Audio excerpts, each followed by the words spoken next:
made like $1.161 billion in profits last year. Now they want to cut all our pensions and our health care.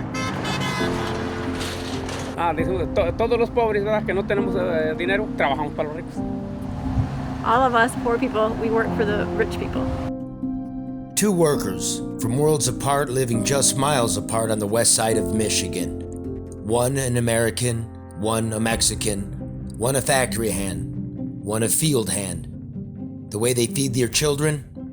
By feeding America. They're trying to drive down wages everywhere, you know what I'm saying? And it's a David and Goliath battle because corporate America has more money than we can ever dream of. And we're trying to fight just a giant across every board, you know? And all we are is one man. The only time he says he's getting the H-2A wage is when the contract workers are also here. Otherwise, he goes back down to 11-something an hour. Sí, pero ya ahorita que vienen los contratados sí nos pagan igual que ellos. The world is shifting beneath these workers' feet. The cereal workers on strike. His multinational company made almost $2 billion last year. But the company wants workers to take less or threaten to send the job to Mexico. They've been moving products out of here to Mexico. 4 years ago, they said they were cutting 225 jobs. That didn't work out so well. This Labor Day, they called us in and said they were cutting 174 of us. So anybody out here that has under 10 years in is gone. The crappy part is this ground right here is what gave Kellogg's everything they have. They own Pringles and Cheez-Its and all sorts of companies, and it was all made out of this plant right here. And we used to have 5,000 people here, now we're down to 300. These are migrant Mexican Apple workers. Tens of thousands of them arrive every season on temporary work visas. They're legal workers. The United States government is supposed to make sure they're not cheated or abused, but the government rarely does what it's supposed to do. Fuck him! I'm not dealing with that, okay? Okay. I write his goddamn paychecks. Listen. Be quiet. Shut up. He is a coward, fucking nigger bitch.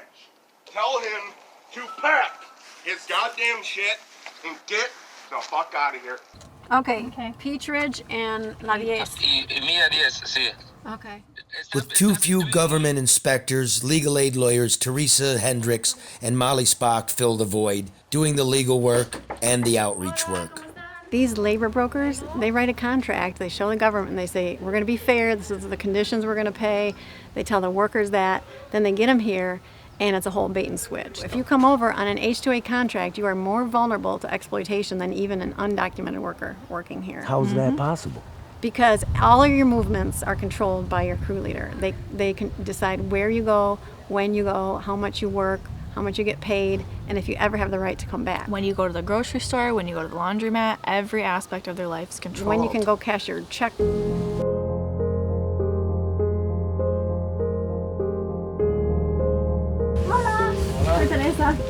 The conditions are awful, there's no other way to say it. 50 men to a bunkhouse, COVID, influenza, and bed bugs are rampant.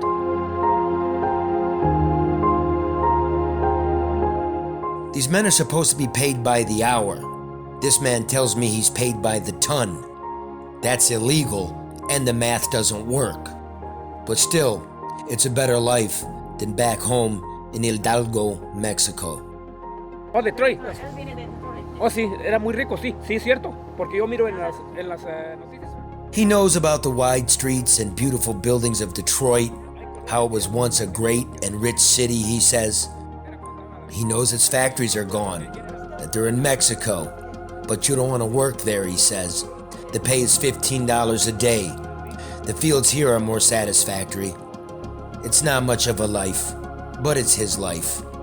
And in the end, he says, the poor man will always work for the rich man anyhow. An hour away, the middle-class American man grows angry, feeling himself and his community of Battle Creek slowly sliding into the class of the used-to-haves. And the used-to-haves are the most dangerous sort of men there are. Eventually there's going to be major problems in society because the 1% wants more and they're not.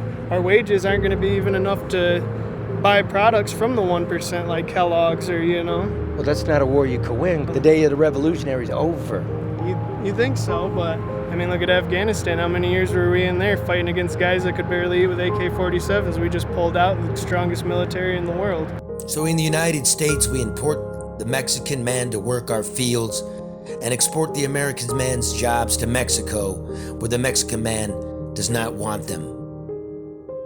A vicious cycle to nowhere.